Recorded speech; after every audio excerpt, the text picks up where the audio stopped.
Hi guys! So guys, welcome to my vlog. So today, kay mapuli kami sa balay. Isa ko kahiligay nun guys. Halin ko sa Barangay Kabakungan, La Castellana, Negros Occidental. Kag taga dirigid ko ya since na bata ako.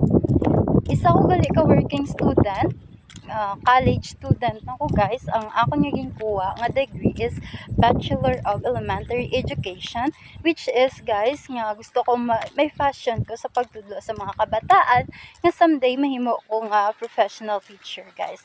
And now gusto ko lang gali i-share nga as a working student hindi hapos. So galakat ko, it's because gusto ko magpuli sa balay kay of course, you know naman, as a working student, hindi malikawan nga mamiss mo ang imo whole family. So, you give time to your to your whole family rather. So, well, this is the way that I want you to see, guys. Which is, makita nyo kung ano ang alagyan ko pa sa balay. So, here's, ayan.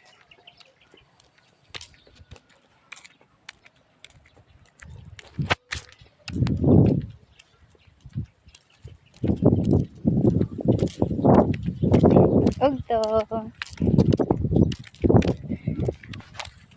So guys, nakita nyo na ano ang mga alagyan di samon kanami isang view kita nyo na sa likod ko guys.